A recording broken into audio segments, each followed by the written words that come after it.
Olá, bom dia, tudo bom? Eu sou a Chayene, sou estudante de pedagogia pela Universidade Uninter, eu faço curso à distância. Eu tô gravando uma série de vídeos sobre didática, alguns assuntos relacionados à didática, né? O que é, como aprender e tal, pra gente poder fazer o estágio híbrido, né? Então, hoje o tema que eu escolhi falar foi como aprender melhor, né? Quais são as,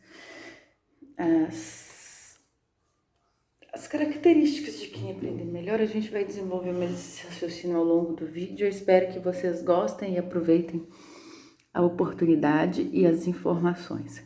Como o vídeo o celular tá amparado aqui, fica meio difícil de eu ficar olhando para a câmera. Eu tô gravando do celular, então vou ficar olhando aqui para frente. E qualquer dúvida, como eu disse, eu vou deixar na descrição do vídeo meu e-mail para que vocês possam entrar em contato e saná-las, tá bom? Eu espero que vocês tirem um bom proveito dessa série de vídeos e vamos lá, vamos começar, né?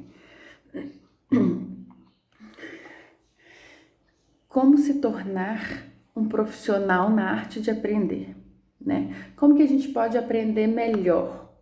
É esse o tema do vídeo de hoje, sabe por quê? Porque a gente passa muito tempo da nossa vida estudando. Só que, infelizmente, a gente não é ensinado a como estudar, como tomar nota em sala de aula, como memorizar, como tomar nota na sala de aula, como fazer uma prova. E cada vez o mundo está ficando mais complexo. O volume de informação hoje dobra no mundo a cada 12 meses. Então, você imagina, a cada 12 meses a gente se torna obsoleto, porque dobra a quantidade de coisa que a gente tem que aprender. Nós somos constantes aprendizes. Essa é a nossa grande verdade, né? Nós somos hoje eternos aprendizes. Antigamente a gente se formava, colocava o diploma na parede e vivia às custas dele. Hoje em dia não dá, a gente já falou sobre isso aqui em outros vídeos, né? A necessidade de estar sempre aprendendo, sempre se atualizando, principalmente na carreira de professor. Mas não só na carreira de professor. Como eu disse, hoje em dia no mundo, a gente está a cada 12 meses se tornando obsoleto porque dobra a quantidade de informação que a gente tem. Então é sobre isso que a gente vai tratar aqui, né? A gente tem que estar constantemente aprendendo coisas novas. E não é preciso estar doente para melhorar, não é verdade? Não é preciso ser um estudante medíocre para melhorar. Eu imagino que você já seja bom, mas você pode ficar melhor ainda. Fica melhor para quê, Chayene? Porque à medida que você vai enfrentando os problemas da vida, se você tem problemas e você tem uma capacidade cognitiva de resolver esses problemas, na realidade você não tem problema. Você está apenas vivendo, porque a vida é ter problemas. Só quem mora no cemitério não tem problema, porque viver é resolver problemas. À medida que eu vou aumentando a minha habilidade de resolver problemas, à medida que eu vou aumentando a minha capacidade cognitiva, aquilo que era um problema deixa de ser problema.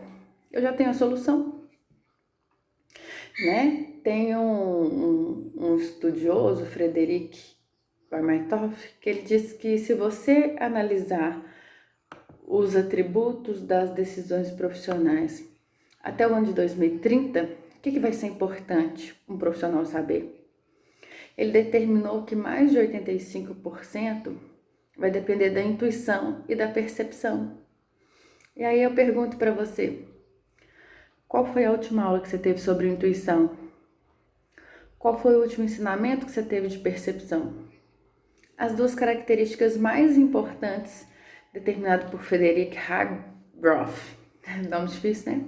Sobre o que vai depender o nosso sucesso profissional, não é ensinado nas escolas. Se não é ensinado na escola, onde que as pessoas vão aprender? Se você perguntar para qualquer jovem, você gosta de estudar? Não sei. Pergunta para ele assim, você gosta de saber? Saber eu gosto. Todo mundo gosta de aprender. O cérebro foi feito para aprender. Nós estamos sempre num processo de aprendizagem. As pessoas não querem estudar, mas elas querem aprender. E tem uma questão interessante. Tudo que eu aprendo com os dois lados do cérebro fica comigo pro resto da minha vida. Porque a gente sabe que cada lado do cérebro trabalha de um jeito. Eles são distintos e complementares.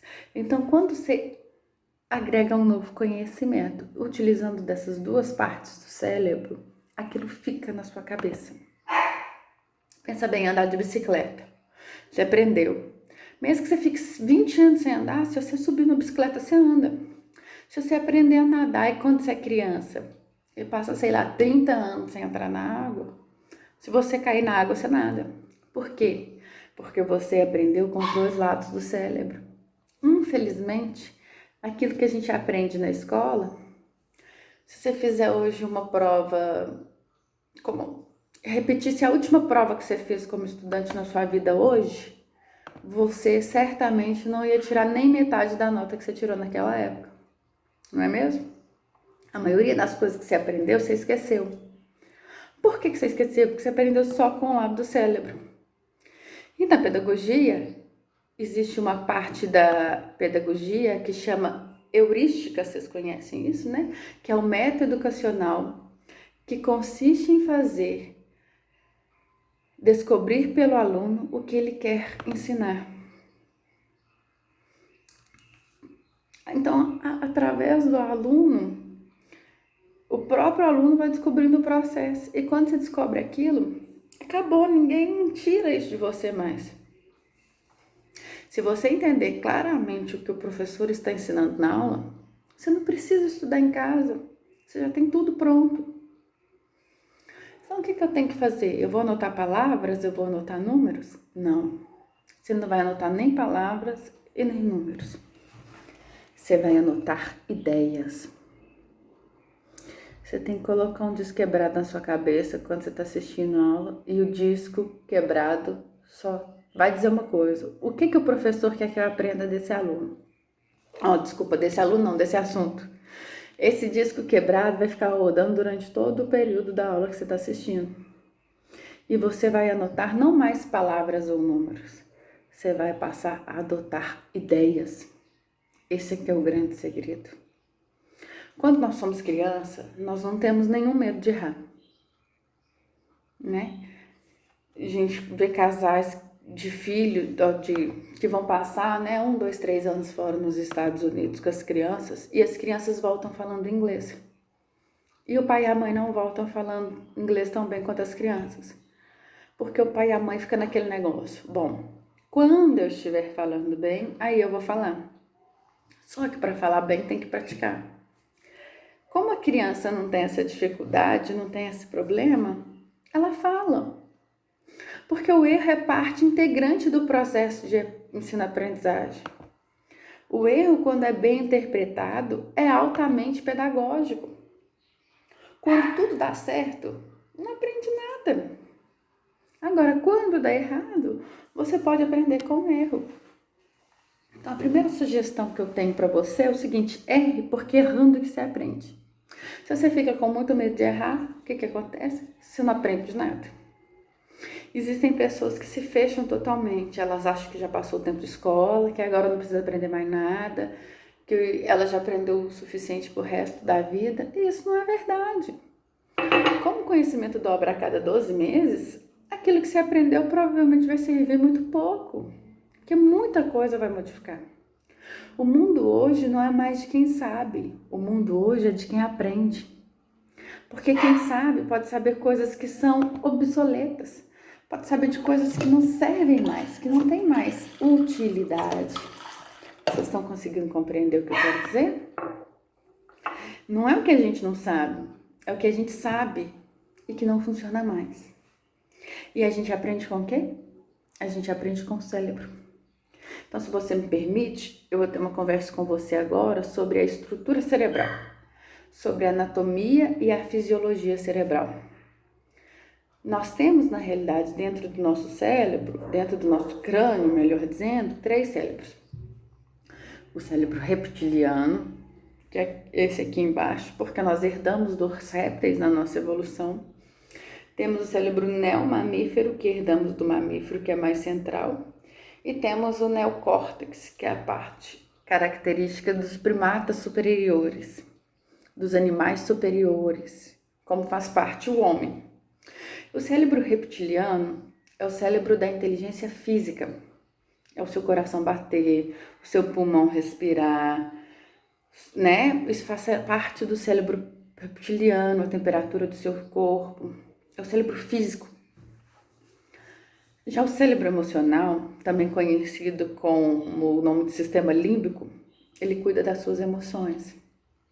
E o neocórtex cuida da parte da cognição, da parte cognitiva dos primatas superiores, que é o grupo que o homem faz parte. Então, nós temos um domínio sobre os outros dois, teoricamente. Porque muitas vezes o cérebro emocional toma conta. Vocês já perceberam? Aquele indivíduo tranquilo, que não reage a nada, de repente num trânsito, num dia de movimento, no tráfego, engarrafamento, ele sai do carro dele, mata alguém. Aquilo se chama um sequestro amigdaliano. O cérebro, a amígdala dele, a amígdala cerebral, que é parte desse sistema emocional, tomou conta. E é importante que você entenda isso, porque a parte emocional do cérebro, ela interfere na parte cognitiva. Ou seja, para nós pensarmos bem, a gente precisa da parte cognitiva em si e da parte emocional. A gente precisa dos dois componentes para fazer o pensamento. Antes acreditava que eram coisas separadas, hoje a gente sabe que não. O cérebro reptiliano a gente herdou dos répteis. Os répteis não têm emoção. Se você tiver um jacaré ou uma serpente como um animal de estimação, se você ficar 15 dias fora de casa, eles não vão ficar com saudade. Eles não vão chegar e vão abanar a rabinha, eles não são como o cachorro. O cachorro não. O cachorro já tem uma estrutura límbica. Esse vai sentir saudade, esse vai ficar alegre na hora que você chega. E o neocórtex, teoricamente, é para controlar tudo isso aí.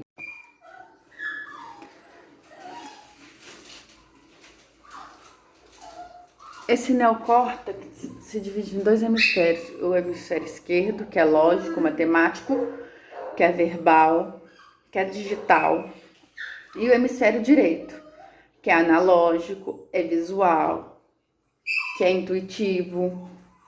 É mais ou menos assim. Um passarinho para voar precisa de duas asas. Uma parte é racional, a outra parte é emocional.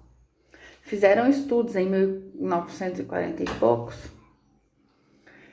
Até o Lord Pires, que fez o estudo, ganhou o prêmio Nobel, mostrando que se você seccionar a estrutura que separa o hemisfério direito do hemisfério direito, você vê que eles têm essas funções totalmente diferentes. E quando cortado, ficou caloso, eles começam a trabalhar de uma forma independente. Então, quando eles cortavam essa parte do cérebro, um abotoava com a mão direita, desabotoava com a mão esquerda, porque um cérebro não coordenava com o outro. No cérebro está armazenada a nossa inteligência, que nos diferencia dos outros animais. O que é inteligência? Eu estou perguntando para você agora, o que você acha que é inteligência? Qual que seria a sua definição de inteligência? Eu vou te dar uma definição de trabalho. Desculpa, de inteligência. Inteligência é a capacidade de fazer distinções. Fazer o visível, o invisível. E com isso poder intervir. Se alguém estiver envenenando a minha água com arsênico e eu não sei, eu vou continuar tomando água e posso morrer envenenado. Eu só vou parar de tomar água se eu estiver consciente de que eu estou sendo envenenado. Ou seja, na hora que eu fiz a distinção que eu estava sendo envenenado, eu parei de beber água. Aquele que pode ver o invisível pode fazer o impossível. O que eu quero dizer com isso? Se eu consigo ver algo que você não consegue, eu consigo fazer algo que você não consegue. Você entende? Então, quando eles cortavam essa parte do cérebro, um abotoava com a mão direita, desabotoava com a mão esquerda, porque um cérebro não coordenava com o outro. No cérebro está armazenada a nossa inteligência, que nos diferencia dos outros animais. O que é inteligência? Eu estou perguntando para você agora, o que você acha que é inteligência? Qual que seria a sua definição de inteligência? Eu vou te dar uma definição de trabalho. Desculpa, de inteligência. Inteligência é a capacidade de fazer distinções. Fazer o visível, o invisível. E com isso poder intervir. Se alguém estiver envenenando a minha água com arsênico e eu não sei, eu vou continuar tomando água e posso morrer envenenado. Eu só vou parar de tomar água se eu estiver consciente de que eu estou sendo envenenado. Ou seja, na hora que eu fiz a distinção que eu estava sendo envenenado, eu parei de beber água. Aquele que pode ver o invisível pode fazer o impossível. O que eu quero dizer com isso? Se eu consigo ver algo que você não consegue, eu consigo fazer algo que você não consegue. Você entende? O professor de Harvard desenvolveu o conceito das inteligências múltiplas. Ele começou dizendo que havia pelo menos 7 inteligências. Hoje já chega a 9. Então eu quero discutir com você que as 7 inteligências iniciais de Howard Gardner. A primeira inteligência é a inteligência lógico-matemática, que em geral os homens têm um pouco mais desenvolvido que as mulheres. Você deve conhecer vários matemáticos famosos. Agora me cita uma matemática famosa. Você teria mais dificuldade, porque os homens são mais racionais do que as mulheres. Né? Você já viu mulher reclamar, meu marido é racional demais? É mais ou menos isso. O Dr. Raí Ribeiro escreveu um livro que chama Como Passar no Vestibular, e ele estudou 18 jovens que passaram no primeiro lugar em vestibular em várias capitais diferentes. Ele estudou esses jovens e mostrou como é que eles faziam para tirar o primeiro lugar no vestibular. Você imagina que em 40 mil candidatos uma pessoa tira o primeiro lugar? Essa pessoa tem algo diferente. E você tem que analisar o que ela tem de especial. Ela tem algo diferente. Então ele foi analisar o que é. Existem várias características que nós vamos discutir aqui durante essa apresentação. Mas uma delas é que eles tinham uma inteligência lógico-matemática diferente. Ou seja, a capacidade de raciocínio era diferente.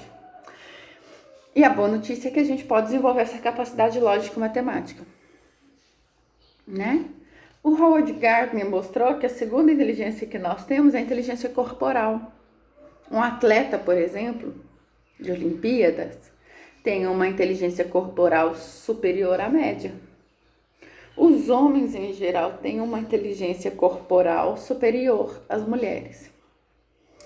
O recordista de 100 metros hoje não é uma mulher, é um homem. Ou seja, o homem tem uma força física maior, uma velocidade maior, uma estrutura óssea mais resistente, etc, etc. Isso é uma inteligência corporal. É claro que isso pode ser melhorado se você tem os nutrientes melhorados para isso.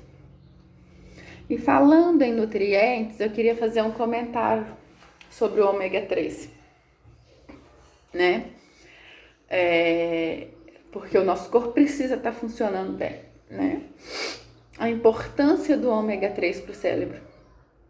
Uma parte do nosso cérebro, que é a parte do sistema límbico, os neurônios têm como principal nutriente o ácido graxo ômega 3. E na nossa dieta ocidental, hoje a gente tem 20 vezes mais ômega 6 do que ômega 3. Né? Então o ideal seria 6 para 1, a gente tem 20 para 1. Isso causa vários problemas, inclusive problemas de aprendizagem. Muitos alunos têm problema de aprender na escola porque tem excesso de ômega 6 ou deficiência de ômega 3 no cérebro. Uma pessoa que ingere maior quantidade de ômega 3 tem uma facilidade de aprender mais. Então, se você tem filho que está na escola, você pode checar que se seu filho começar a fazer uma dieta que aumenta a ingestão de ômega 3, ele vai melhorar na escola. Outra coisa importante sobre alimentação que eu queria falar aqui é o ovo. Existe um mito de que o ovo aumenta o colesterol. E isso não é verdade. Não existe nenhum trabalho científico mostrando que o ovo aumenta o colesterol. O trabalho mais sério que tem sobre o ovo, eles pegaram 30 estudantes de medicina de Harvard, deram 25 ovos por dia durante 3 meses e sabe o que aconteceu com o colesterol deles? Abaixou. O ovo é o segundo alimento mais completo. O primeiro alimento mais completo é o leite materno, o segundo é o ovo. O ovo só não tem uma coisa, vitamina C, o resto ele é completo. Então, se você quer melhorar a sua capacidade de aprender, passe a fazer uso mais frequente de ovos. Claro, se você fritar ovo, o que vai causar problema não é o ovo, é a fritura. Se você ingere o ovo frito, a causa algum problema não é o ovo, é a gordura que você está fritando.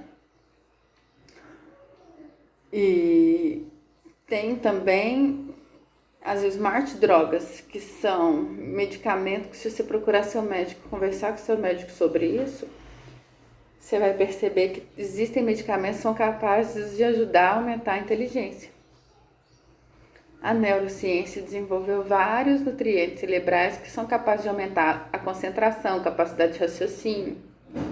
E tudo isso pode ser feito. Claro que pode ser feito e tem que ser feito sob orientação médica. E isso existe, você pode procurar com o seu médico, né? Eu, claro que não vou falar nenhum aqui porque eu não sou médica, mas você pode digitar no Google Smart Drugs. Você vai ver que existe uma série de ingredientes hoje específicos para você aumentar a sua capacidade cerebral, né? Fazer prevenção de Alzheimer, etc, etc, etc. Vamos voltar aqui à nossa inteligência. A gente já falou da inteligência lógico-matemática, da inteligência corporal. E eu gostaria agora de falar de duas que reunidas formam o que se chama inteligência emocional. Que é a intrapessoal, que é de você para com você, e a interpessoal, que é de você para com os outros. Ou seja, a sua inteligência comunicativa. A inteligência intrapessoal feminina é superior à inteligência intrapessoal masculina. As mulheres têm uma intuição superior aos homens, elas têm uma percepção superior aos homens, elas têm uma vida intrapessoal mais rica que os homens, isso já está comprovado. As mulheres também têm uma inteligência interpessoal superior, ou seja, a capacidade de se comunicar. E isso por várias razões. Primeiro, porque desde criança, para obter as coisas que elas querem, né? Exemplos sobre os irmãos, né? Que são mais fortes que elas fisicamente, né? A gente já falou dessa inteligência corporal. Elas tinham capacidade de persuasão. E segundo, porque elas têm uma inteligência linguística superior aos homens. Uma menina de 3 anos tem um vocabulário muito superior a um menino de 3 anos. Ou seja, as mulheres têm uma inteligência linguística superior aos homens e isso facilita no processo da comunicação. A próxima inteligência é a inteligência musical, que é mais ou menos equilibrada entre homem e mulher. E a outra inteligência que eu quero mencionar aqui é a inteligência espacial, que o homem tem superior à mulher. A mulher ficava na caverna e o homem ia trabalhar. Ele ia trabalhar de metrô? Não. De ônibus? Não. Ele ia andando. Onde que era o escritório dele? A selva. Ele ia caçar. Todo dia ele ia caçar no mesmo lugar? Não. Um dia ele ia pro norte, outro dia ele ia pro sul, outro dia pro leste, pro oeste. E de noite ele tinha que voltar pra caverna. Ele tinha que fugir dos inimigos. Ele tinha que tomar cuidado para não confundir a caverna dele com a dos outros. Então ele desenvolveu esse senso espacial. Tanto é que quando o seu marido vai passear com você de carro e ele se perde, você fala com ele assim, aqui, para ali no posto e pergunta, né? Ele fala, não, eu sei onde eu tô. Até que ele se dá conta que ele não sabe. Aí ele fala o seguinte, eu vou parar e você pergunta. É uma vergonha o homem não saber voltar. Então nós conversamos até agora sobre as 7 primeiras inteligências do Howard Gardner. A lógica corporal, a lógica matemática corporal, intrapessoal, interpessoal, a linguística e a musical. E agora eu quero conversar com você sobre como você aumenta essas inteligências. No processo de aprender, tem 3 modos básicos. Ou a gente aprende olhando, ou a gente aprende escutando, ou a gente aprende fazendo. Nem todo mundo aprende do mesmo modo. Tem pessoas que são visuais, bate o olho, entendeu. Tem pessoas que são auditivas, precisam ouvir. E você tem pessoas que precisam fazer.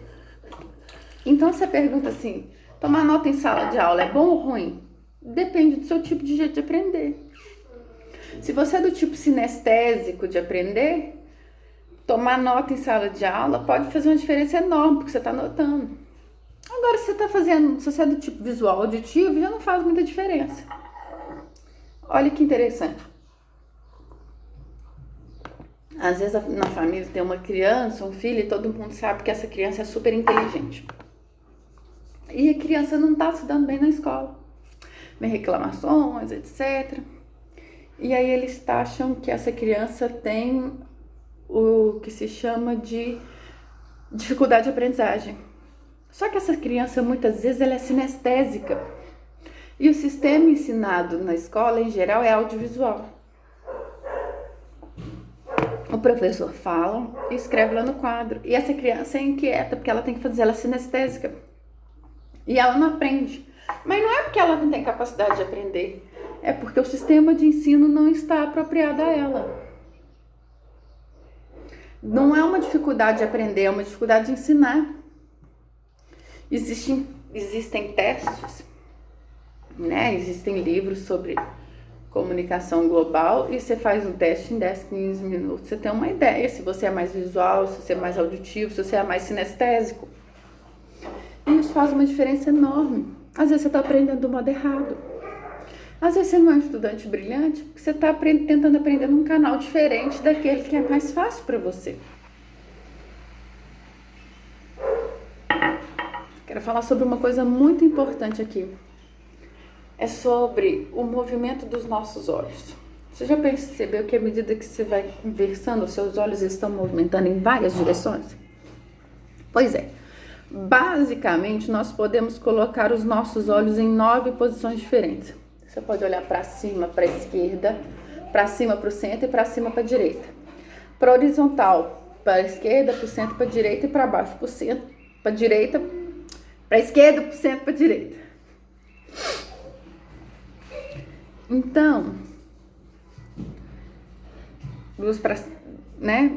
tem essas 9 posições. Todas as vezes que você movimenta seus olhos para cima, você ativa a parte visual do cérebro. Toda vez que seus olhos estão na horizontal, a parte auditiva do cérebro. E toda vez que você olha para baixo, para a sua direita, olha, você ativa a parte sinestésica do cérebro. Então, se eu quero lembrar de alguma coisa, qual que foi a cor da camisa que eu usei domingo passado? Na memória, você viu que o meu olho subiu? Vai subir para quê? Para procurar a cor da camisa. Se eu olho para cima, para a minha esquerda, tá vendo? Olhe para cima, para a sua esquerda. Você está recordando coisas. Se eu olho para cima, para a minha direita, eu estou construindo coisas.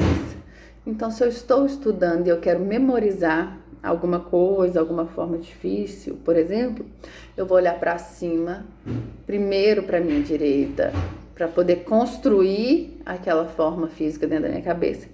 E depois eu vou olhar para cima, para a esquerda, para eu poder recordar, repetir aquela forma difícil até que ela fique parte da minha estrutura psicológica.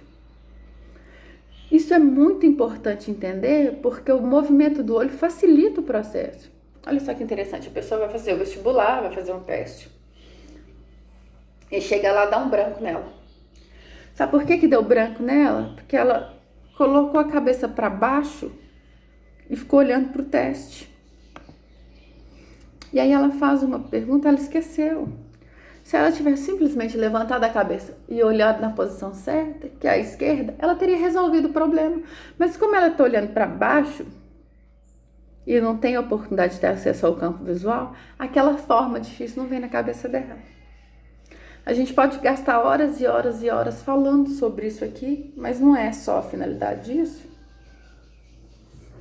Mas os olhos são a janela da alma, vocês já escutaram essa expressão? Eu diria também que os olhos são as janelas da mente. Todos os estudos feitos até agora, em vários países que foram feitos, não existe nenhuma correlação entre a nota que se tira na escola e o sucesso que se tem na vida.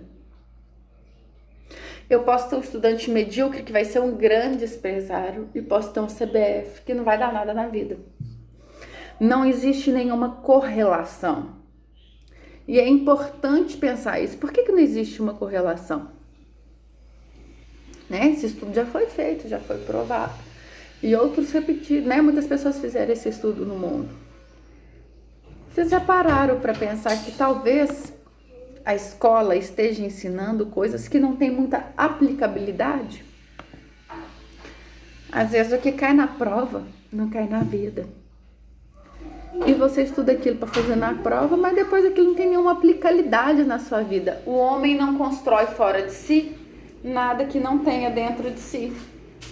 Se eu não tiver um conhecimento pragmático para executar, às vezes o conhecimento é abstrato. Ele não tem muito impacto na minha vida. Eu gosto muito de uma analogia, que é um indivíduo analisando um cabo de aço de um prédio para o outro. Ele precisa querer, que se ele não quiser ele não anda, ele precisa saber, que se ele não souber ele vai cair. E ele precisa do cabo de aço. Ele pode querer, ele pode saber, mas se não tiver o cabo de aço, eu não sei. Ele não sabe. Tem muita gente que querendo ganhar dinheiro, que sabe ganhar dinheiro, mas não surge a oportunidade. Então, o nosso desempenho, ele vai depender da nossa motivação, da nossa competência e ele vai depender da oportunidade. A motivação é o querer, a competência é o saber e a oportunidade, no caso, é o cabo de aço. Então, você, para ser um bom estudante, você tem que estar motivado. Mas só motivado não adianta, tem muita gente motivada. Mas não tem a estratégia, não tem a competência de desenvolver o processo. Então, tem um modelo. Vamos conversar agora um pouco sobre o modelo. Imagina que eu te desse agora, de presente, uma pérola. Você ia colocar ela no bolso, não é? Aí, semana que vem eu te encontro e te dou uma segunda pérola. Você coloca ela no bolso. Daqui 15 dias eu te dou uma terceira pérola e você coloca ela no bolso. Daqui a 6 meses eu vou me encontrar com você e vou falar assim: onde estão as pérolas que eu te dei? Você vai olhar pra mim e falar assim: uai, a primeira eu coloquei no criado mudo, a armadeira lá em casa não viu, jogou fora. A segunda, eu esqueci no bolso da calça, a calça foi pra lavar e voltou sem pérola. E a terceira eu escondi de mim mesmo, eu guardei tão bem guardado que eu não sei nem onde que eu coloquei. Já pensou aí? Agora, se antes que eu te desse essas pérolas e eu te desse um fio de nylon e falasse com você assim: coloque as pérolas no fio de nylon, você ia fazer um colar. Se você colocasse o colar no pescoço, daqui 6 meses eu me encontrasse com você, aonde que estão as pérolas que eu te dei? Você ia dizer: estão aqui, eu fiz delas um colar. Você que está assistindo, as pérolas são ideias. No cemitério tá cheio de gente que teve boas ideias. Ou não faz nada com ela ou estraga a vida. Se você tiver uma boa ideia e não tiver um modelo por trás, não adianta. A melhor definição que eu conheço de educação é a seguinte: educação é aquilo que fica depois que você esqueceu tudo que você aprendeu. O que ficou? Ficou um modelo. né? Você pensa... Então, quando a gente tem um modelo, fica mais fácil a gente identificar. Eu vou te dar um exemplo. Pega um papel, uma caneta para fazer um exercício comigo. Escolha qualquer número entre 17 e 77. Acrescente 7 a esse número. Acrescentou? Agora multiplique essa soma por 2. Escolheu um número entre 17 e 77, aumentou 7, multiplicou por 2.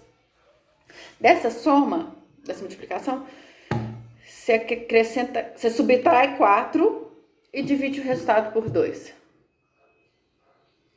Então, você escolheu o número 1777, acrescentou 7, multiplicou a soma por 2, subtraiu 4, dividiu por 2.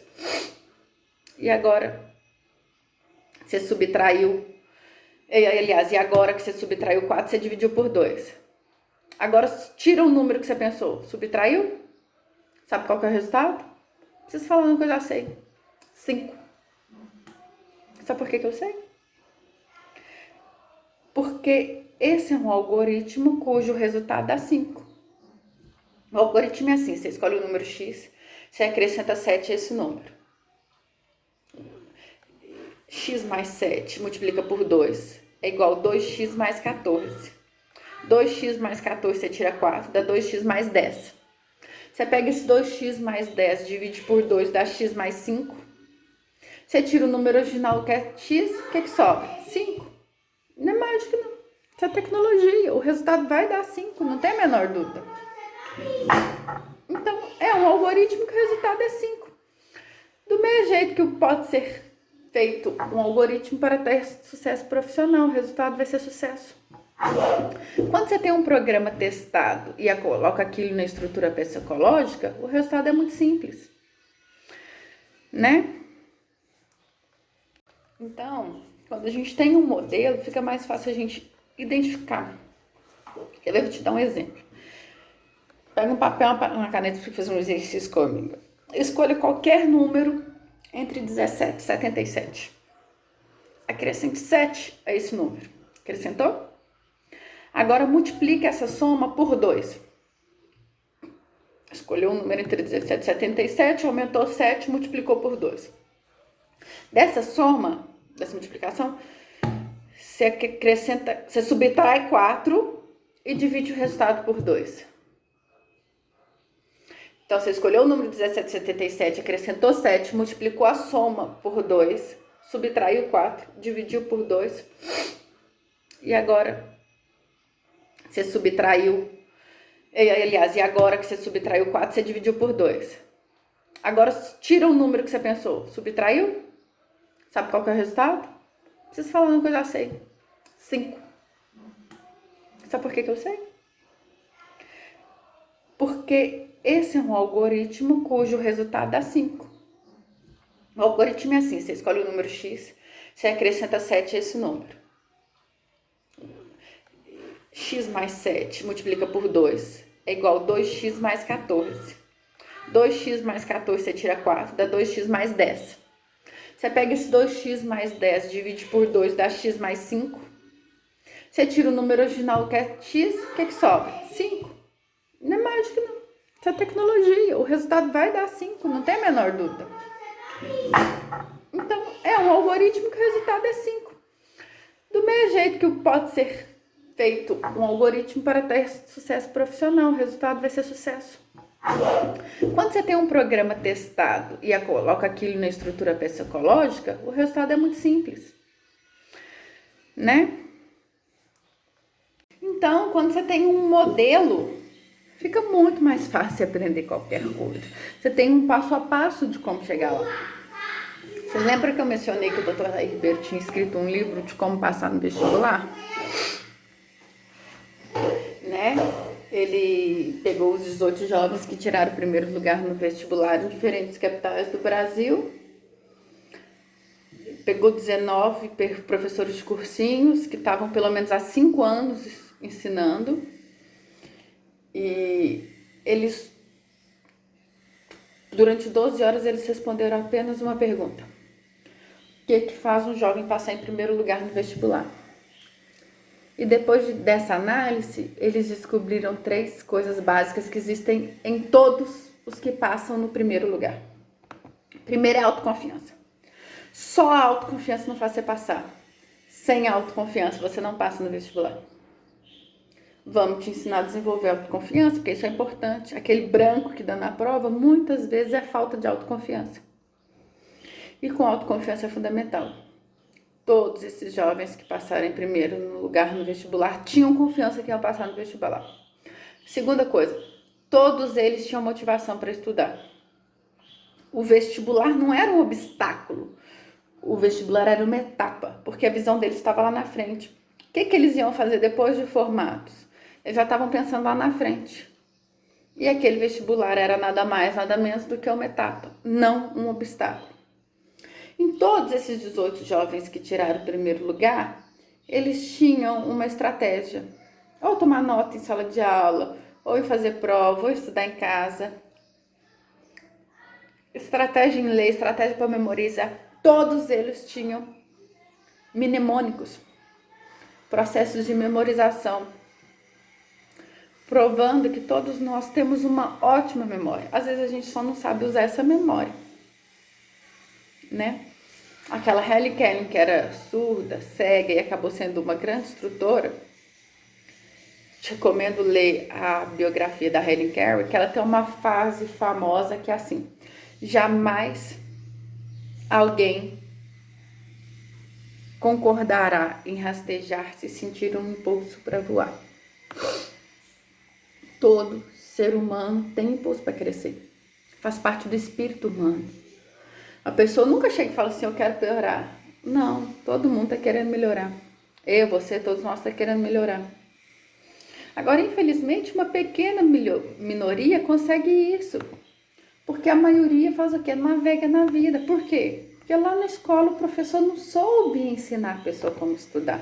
Vocês entendem como é importante o papel do professor? Como ele tem que aprender melhor para ele ensinar melhor? Já que você vai depender de tudo isso, da leitura, nós brasileiros lemos numa velocidade muito lenta, nós temos um problema muito grande com leitura. Nós vamos ter a oportunidade de discutir isso lá na frente. Mas vamos começar a desenvolver a inteligência lógico-matemática. Tem um probleminha aí. 9 executivos se encontram para a discussão de um projeto. Antes da reunião se iniciar, eles se cumprimentam, cada um apertando a mão de todos os outros. Quantos apertos de mão ocorreram? Isso é um problema simples que já caiu no vestibular. Tem 9 executivos. Cada um vai apertar a mão do outro. Quantos apertos de mão? Por onde você começa? Imagina se nessa situação você é um deles. Se é 9, você é um dos 9. Você não vai apertar sua própria mão, você vai apertar a mão de 8, não é certo? Se você vai apertar a mão de 8, cada um vai apertar a mão de 8. Se são 9, cada um apertando a mão de 8, 9 vezes 8, 72. Só que quando eu aperto a sua mão, você aperta a minha. Tem que dividir isso por 2. São 36 apertos de mão. E se fosse 8? Não peguei 8 executivos. Se são 8 executivos, cada um não vai apertar a própria mão, ou seja, vão apertar a mão de 7. Cada um dos 8 vai apertar 7 mãos. 8 vezes 7, 56. Dividido por 2 dá 28. E se fossem 6 executivos? 6 vezes 5, 30. Dividido por 2, 15. 15 apertos. Aí você chega a um algoritmo. Você tem que multiplicar o número de executivos vezes o número de executivos menos 1 dividido por 2. Se eu tivesse 10 executivos, quantos apertos de mão? 10 vezes 9, 90, dividido por 2, 45. Quanto tempo você gastou para fazer isso? 1 segundo. Sabe por que você gastou 1 segundo? Porque você já teve um modelo. Você já criou no seu cérebro um modo operante de como fazer. Você começa a criar algoritmos básicos para você, esses algoritmos básicos vão aumentando a sua inteligência lógico-matemática. Eu disse no começo e vou repetir que inteligência é coisa que você aprende. Só 15% da nossa inteligência é herdada. 85% da nossa inteligência é herdada. Só 15% é herdada. 85% da nossa inteligência é adquirida. Qualquer lugar que você esteja, em qualquer profissão, nós podemos melhorar a nossa inteligência. E essa é a boa notícia que eu tenho para te dar. Você acabou de aprender agora. Quando você tiver que encarar um problema desse, agora que você tem um algoritmo, ficou relativamente simples fazer, né? Vamos falar sobre autoconfiança? Se eu colocar uma tábua de 90 centímetros de largura e 10 metros de comprimento no chão, você consegue andar nela facilmente, não é verdade? Agora, se eu colocar essa mesma tábua colocada entre dois postes, já não é a mesma coisa. Você fica com medo. Fazer a prova sozinho em casa é uma coisa. Fazer ela lá no dia do teste, no dia do concurso, no dia do vestibular, é outra coisa completamente diferente. É mais ou menos assim. Em casa eu tô andando com a tábua no solo e lá no dia eu tô andando com a tábua lá em cima. Então tem muita gente que se assusta. Porque quando chega na hora do teste, da prova, do vestibular ou do concurso, treme na base. É como se estivesse andando na tábua lá em cima. Então essa parte da autoconfiança é muito importante. No atletismo também é muito importante. Às vezes um jogador ou um time perde o jogo porque não tem autoconfiança, tem uma briga com a namorada, entra em campo psicologicamente mal, cai o nível de rendimento, faz uma besteira. E ali começa uma história. Deixa eu te dar um exemplo. Vamos imaginar que você gosta de futebol. E você está domingo à tarde assistindo uma partida de futebol. O seu time fizeram um pênalti contra o seu time e o atacante principal do seu time vai bater o pênalti. Sim. Ele bate o pênalti para que a bola pegue na trave. Se você observar esse atacante nos próximos 10 minutos, ele vai jogar mal. Sabe por que ele joga mal? Porque fica ruminando aquilo. Não, perdi uma oportunidade, o meu time podia ter ganhado, perdi o pênalti. Então, até ele se recuperar daquilo, leva um tempo. Imagina você está fazendo uma prova de 80 perguntas, você tem 4 horas para terminar. Você encara o primeiro problema. Você fica 7, 8 minutos naquele problema e não consegue resolver. Sua autoestima vai lá no pé. Sua autoconfiança acabou. O resto da prova você já não tem o mesmo desempenho. Para fazer prova existe estratégia. Quer saber estratégia? Você lembra quando você era criança, você jogava pega-vareta e você tinha que pegar? Qual vareta que você pegava? A mais fácil. Para fazer prova, a estratégia é essa. Você vai pegando a mais fácil, a mais fácil, a mais fácil. A prova é a mesma coisa. Você pega a prova e divide ela em questões A, B, C. A são as que você sabe responder. B é aquelas que você sabe responder, mas não tá automático, vai dar um trabalho. E C são as que você não sabe responder. Você responde a letra A, marca B, você pula a C. Você já fez A, você já fez bastante pontos, você já tá com autoestima elevado, já tá com moral elevado. Você vai para as Bs, pra você raciocinar mais. Se sobrar tempo, você vai encarar a C. Se não der certo, você começa a chutar. A estratégia é chutar.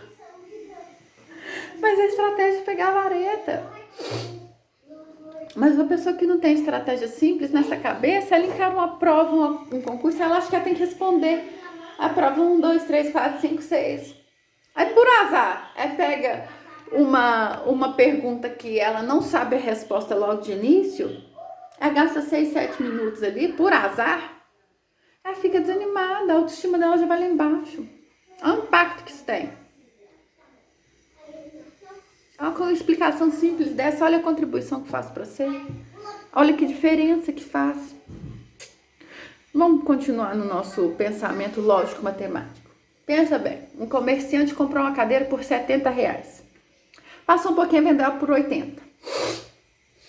Depois ele comprou ela de novo por 90. Passou uma semana e vendeu ela por 100. Qual que foi o lucro dele nessa transação? Ele comprou por 70, vendeu por 80. Comprou a mesma cadeira por 90 e vendeu por 100. Vou dar um tempinho para você pensar. E você responde o que você acha, quanto que ele ganhou e perdeu nessa transação. Primeiro você vai decidir, ele ganhou ou perdeu?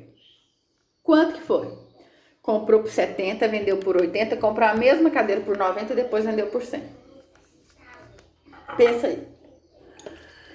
Tem gente que fala assim, ó, ganhou 10, não ganhou nada e ganhou 20. Tem 3 possíveis respostas aí. Uma, obviamente, está certa e 2 estão erradas. Eu não sei qual que é seu raciocínio no momento. Seja qual for, a gente vai consertar ele. Mas você tem que pensar isso direitinho. Vem me acompanhando. Comprou uma cadeira por 70. Vendeu logo em seguida por 80. Comprou ela de volta por 90 e vendeu por 100. Qual foi o lucro dele nessa transação? Ele ganhou 10, ele não ganhou nada ou ele ganhou 20? Se você acha que ele ganhou 10, você fez um tipo de raciocínio. Você raciocinou de um modo que o resultado foi 10. Se você pensou que ele não ganhou nada, você teve outro raciocínio. Se foi que ele teve o lucro de 20, você teve outro raciocínio. O comerciante comprou uma cadeira por 70 e vendeu por 80. Então, ele teve um lucro de 10 reais, certo? Aí, ele comprou novamente essa cadeira por 90 após ter vendido ela por 80. Então, ele perdeu 10 reais. Aí depois, ele vendeu a cadeira por 100 após ter comprado ela por 90. Portanto, o lucro foi de 10. Foi assim que você raciocinou? Esse foi o raciocínio de quem acha que é 10. Tem gente que pensa diferente. Tem gente que acha que não houve lucro. Ele pensa assim, se ele vendeu por 80 até após ter comprado por 70, ele ganhou 10. Então, ele perdeu 20 comprando de volta pelos 90. Que antes ele tinha comprado por 70, então ele perdeu 20 comprando por 90. Ele ganha 10 vendendo por 100. Então, se ele teve um lucro de 10, mas ele perdeu 20 comprando, ele não ganhou nada. Se ele comprou por 70 a primeira vez e comprou por 90 na segunda, ele desembolsou 160 no total, não foi? Se ele vendeu a primeira vez por 80 e vendeu a segunda por 100, na verdade ele recebeu 180. Então, se ele desembolsou 160 e recebeu 180, o lucro dele foi de 20. Você pensa que você tem um bolso para comprar, um bolso para vender. O que que saiu, o que que entrou? Olha que interessante. Se eu tivesse dito para você assim, ó, o comerciante comprou uma cadeira por 70, vendeu por 80. No mesmo dia ele comprou um relógio por 90, ele vendeu por 100. Quanto que ele ganhou? Você não teria nenhum problema em responder. Ele ganhou 10 da cadeira, ganhou 10 do relógio, ganhou 20. Como eu falei que era a mesma cadeira, complicou sua vida. Olha como que a linguagem faz na vida da gente. A linguagem pode facilitar o nosso processo ou pode dificultar o nosso processo. Você acabou se complicando apenas por um processo linguístico. Parece uma pegadinha, mas não é uma pegadinha. Isso é só um problema de raciocínio e a influência que isso tem. Você pode muito bem melhorar a sua capacidade de raciocínio. Para melhorar, você precisa de passo a passo, visualização, reformulação e exclusão. Esses são os 4 pilares do raciocínio. Quando você aprende a trabalhar com esses 4 pilares, você automaticamente melhora a sua inteligência lógica matemática. Então, vamos fazer o seguinte. Vamos começar com passo a passo. Eu tenho as seguintes cores. Eu gosto do laranja mais do que eu gosto do vermelho. Eu gosto do verde menos do que eu gosto do azul. Eu gosto do azul menos do que eu gosto do anil. Eu gosto do vermelho menos do que eu gosto do violeta. Eu gosto do verde mais do que eu gosto de amarelo. Eu gosto do violeta mais do que eu gosto do anil. E eu gosto do laranja menos do que eu gosto do amarelo. Qual que é a minha cor favorita? Aí só tem 7 cores. Imagina se tivesse 70 e eu fizesse esse raciocínio. Aonde você chegaria? Tem gente que fica meia hora, 1 hora e não consegue chegar num raciocínio. Sabe por quê? Porque não pegou o modelo. Vou te passar um modelo que você vai aprender a fazer isso em 10 segundos. A primeira fala assim, eu gosto do laranja mais do que eu gosto do vermelho. Então, laranja é favorito. Aí você vai procurar onde tem laranja de novo, mas depois tá falando que você gosta mais do laranja do que amarelo. Aí você vai lá no amarelo. Amarelo eu gosto mais do verde que do amarelo. Então o verde passou a ser sua cor favorita. Vai lá no verde. Aí eu gosto do verde menos do que eu gosto do azul. O azul passou a ser sua cor favorita. Aí você vai onde tem azul. Eu gosto do azul menos do que eu gosto do anil. Anil passou a ser a cor favorita. Você vai lá no 6. Eu gosto de violeta mais do que eu gosto de anil. Violeta passou a ser sua cor violeta.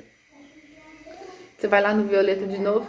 Violeta eu gosto mais do que vermelho. Qual a conclusão que você chegou? A cor favorita é a violeta.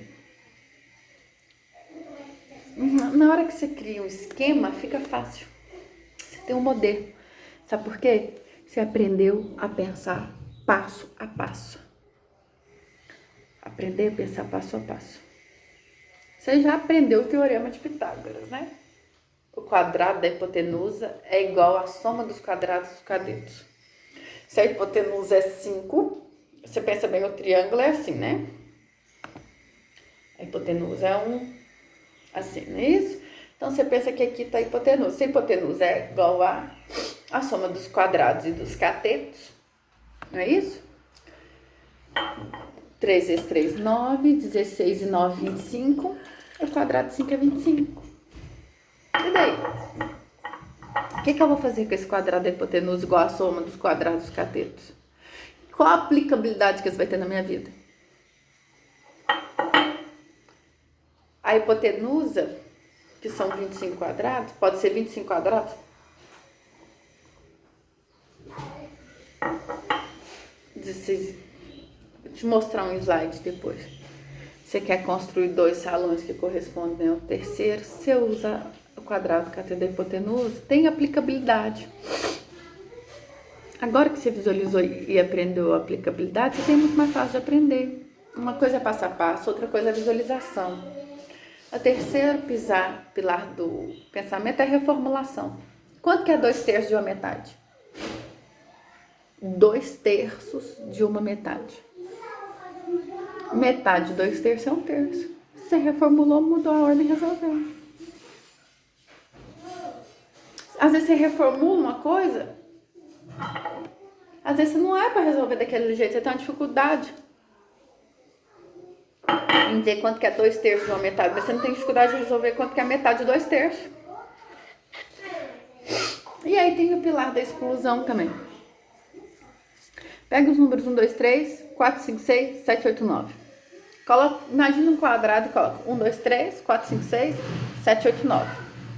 De forma que se você somar na horizontal, na vertical ou na diagonal, você tem que somando, tem que dar 15. Você acha complicado? Não é complicado, é simples. Qual que é o quadrado mais importante? O do meio. Porque ele participa da vertical, da horizontal e da diagonal. Ele é o que mais participa de tudo. Então, se eu resolver o problema do meio, você resolveu praticamente 90% do problema. Qual número você vai colocar ali? Não dá. Você não pode colocar 1, porque 1 e 2, 3 para 15 vai demorar. Só para colocar o 2. O 2 vai ter um lugar que vai ter 1. Você não pode colocar o 3. Porque se você colocar 3, vai ter um lugar que vai ter 1. 3 e 1, 4. Como é que vai chegar a 15? Não vai ter 11. Para 15, 10, fica difícil. Você pode colocar o 9? Não. Se você colocar o 9 e o 5 do outro lado, como é que vai fazer? Já passou de 15. Se você colocar o 8, por exemplo, também não pode. 9, 7, 16, já passou de 15. E se eu colocar o 6? 9, 6, 15. Como é que só do outro? Não tem 0? Só tem um número pra você colocar no meio, que é o 5. Metade do problema já está resolvido. Você pode fazer assim mesmo aí, se você colocar o 5 no meio, somar na horizontal, na vertical, na diagonal, o resultado dá 115. Você começou o problema e falou assim, eu não consigo fazer. Não é que você não consegue fazer as coisas, é que você não pensou. Quando você tem o pilar da exclusão, da visualização, do passo a passo, você vai levando em consideração a motivação. Preparar para o vestibular, preparar para concurso, preparar para a vida, não é uma corrida de 100 metros, gente, é uma maratona. A estratégia é bem diferente de correr uma maratona de correr 100 metros. O maratonista sabe que vai demorar a corrida. O de 100 metros sabe que vai acabar rápido. Você tem que aprender para a vida, você tem que aprender prender aquilo na memória. E o que acontece? A gente aprende, esquece, aprende, esquece, aprende, esquece. Ah, minha memória é ruim, memória serve para nada. Não é a sua memória que é ruim, é você que não sabe usar a sua memória. Te ensinar 3 segredos. A memória gosta de movimento. Uma coisa é eu pensar no cachorro parado, outra coisa é eu pensar no cachorro correndo. É totalmente diferente. Aquelas memórias que você tem na sua mente, elas são na forma de filme e não em slide. Se você memoriza uma coisa parada, você esquece. Se você memoriza em movimento, você vai se lembrar sempre. Tem estudos que fala que professor que trabalha com giz de 2 cores aumenta em 19% o estímulo da classe que está estudando. Porque você usando mais de uma cor, você estimula outras áreas do cérebro. Se você trabalha só com preto e branco, você trabalha só com a área esquerda, o hemisfério esquerdo do cérebro. Se você está trabalhando com colorido, você está trabalhando com o lado direito. Então, você procura estudar com pelo menos caneta de 2 cores. Uma coisa é você pensar num cachorro, outra coisa é você pensar num cachorro do tamanho do elefante. Se eu for guardar uma forma de física, você imagina a forma de física do tamanho de um prédio. Você coloca no tamanho da sua cor preferida e põe a piscando. Aquilo nunca mais sai da sua cabeça. Eu vou memorizar um telefone. Você imagina os números do tamanho de um prédio colorido piscando. Aquilo ali memoriza. Não existe essa história de memória ruim. Todos nós temos uma boa memória. Se você tem um carro novo e não sabe dirigir, tem nenhuma utilidade para você. A sua habilidade de dirigir que tem que melhorar. A sua memória não tem problema nenhum, só que você não sabe usá-la. Ela gosta de movimento, ela gosta de cores, ela gosta de exagero, ela gosta de mnemônicos. Todos os jovens que passaram lá que o Lai Ribeiro estudou, todos eles, sem exceção, trabalhavam com mnemônicos. Quer ver um mnemônico simples? 30 dias tem abril, junho, setembro, novembro. De 28 só um, todos os demais 31. Gravou. Se o mês tem 30 ou 31 dias, tá aí pra você gravar. Você tem que criar os seus próprios mnemônicos. O seu jeito de fazer para facilitar as suas memórias. Lá no estudo Lai Ribeiro, todos eles trabalhavam com mnemônicos e trabalhavam com revisão. Eles faziam baralho de física, baralho de química, baralho de biologia. E eles iam colocando aquilo ali, fazendo toda noite antes de dormir, faziam uma revisão. A medicina mostra que os últimos 20 minutos que você vivencia, nos últimos 20 minutos antes de dormir, rumina na sua cabeça a noite toda. Se você estuda o dia inteiro e vai assistir televisão e vai para a cama, o que vai ruminar não é o que você estudou, é a televisão que você assistiu. Então você estuda o dia todo, assiste a televisão merecidamente, volta à mesa de estudos, estuda por mais 10, 15 minutos, depois você vai dormir. Aí você passa no concurso, você passa no vestibular, porque o que você está ruminando a noite toda é aqueles 15 minutos de revisão. Você tem que ter como se fosse um fichário, como se fosse um baralho. Um baralho de física, um baralho de química, um baralho de biologia, você vai passando o olho naquilo ali. Repetição é a mãe da aprendizagem. Como é que você aprendeu a andar? Você levantou, caiu, levantou, caiu, levantou, caiu, levantou, caiu, até que um dia você levantou e andou. É muito importante você entender isso. É muito importante colocar ritmo e rima, o contexto. O contexto é assim, onde que eu coloquei a chave, onde que eu coloquei a chave, você não consegue lembrar. Aí você entra no quarto e fala assim, lembrei, coloquei ali. Porque você entrou no contexto de onde estava a chave.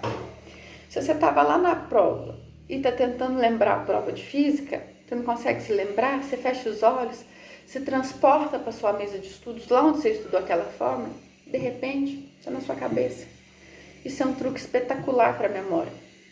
Outra coisa importante é a respiração ajudando a memorização. Tem uma respiração que que é o seguinte.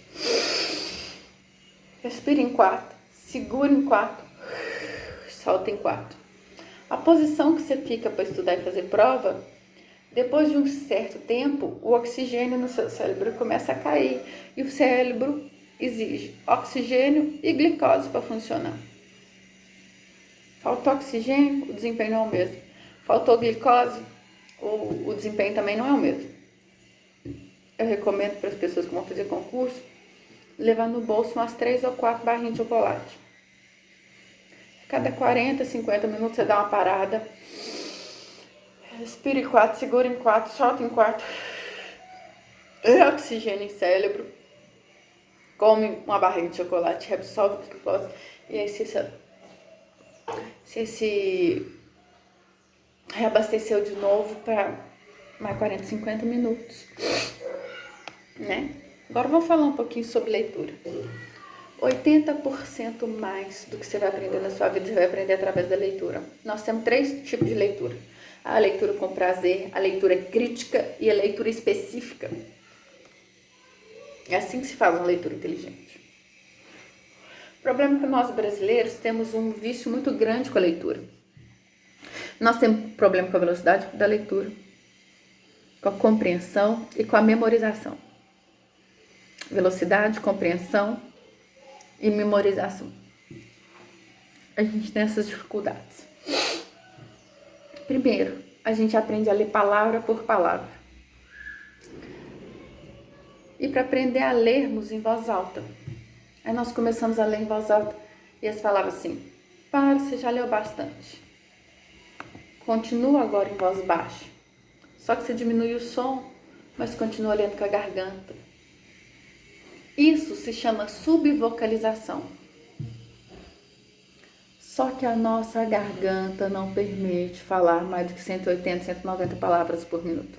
Se você lê com a garganta, e a maioria lê com a garganta, e se você colocar a pessoa lendo em silêncio, se você colocar um eletrodo aqui, você vai perceber que à medida que ela vai lendo, ela vai ativando a laringe. Se você tem esse vício de subvocalização, você está limitado a 180, 190 palavras no minuto. Olha que interessante. O nosso cérebro chega a pensar 1000 palavras por minuto. Se a nossa garganta só trabalha com 190 palavras por minuto, se eu sou limitada a ler 190 palavras por minuto quando eu estou no vício da subvocalização, e o meu cérebro é capaz de pensar 1000, eu passo a maior parte do tempo pensando o quê? Divagando. Você fica desatento na leitura. Quando você aumenta a velocidade de leitura, você aumenta a sua capacidade de concentração. Existe um outro vício da leitura que é chamado de regressão. Ele está sempre voltando, e você perde um tempo danado nisso. Então, esse trem, palavra, subvocalização e regressão são problemas que prejudicam imensamente a nossa capacidade de leitura. Eu vou recomendar a você que, para você pegar o jeito, como para andar de bicicleta você vai colocar a rodinha primeiro, você vai colocar agora o livro de cabeça para baixo e você vai ler com a mão, usando a mão como orientação e ler de cabeça para baixo. Só para você pegar o jeito, a mecânica. E você pegar a mecânica, aquilo faz uma diferença. Existe um exercício muito interessante, que é se você esfregar uma mão na outra, esfregar até esquentar. Faz aí, você que tá me assistindo. Esfrega até esquentar e põe em cima dos olhos. Na mesma hora, você descansa o globo ocular. Faz isso umas 2, 3 vezes, que vai fazer uma diferença muito grande na sua leitura. Você esquenta a mão até esquentar, você sabe que quando você tá é igual banho. Quando você quer tomar um banho relaxante, você toma um banho quente. Quando você quer tomar um banho para te despertar, você toma um banho frio. Então você até esquentar, põe o globo ocular e você relaxa o seu globo ocular. Outra coisa importante, anote nem palavras e nem números, anote ideias. Como é que você anota ideias? Aquele disquinho quebrado que a gente já falou. O que eles estão querendo que eu aprenda? O que eles estão querendo que eu aprenda desse material? Use mapas mentais. O que é um mapa mental? Foi desenvolvido por um psicólogo britânico Ele vai nas escolas britânicas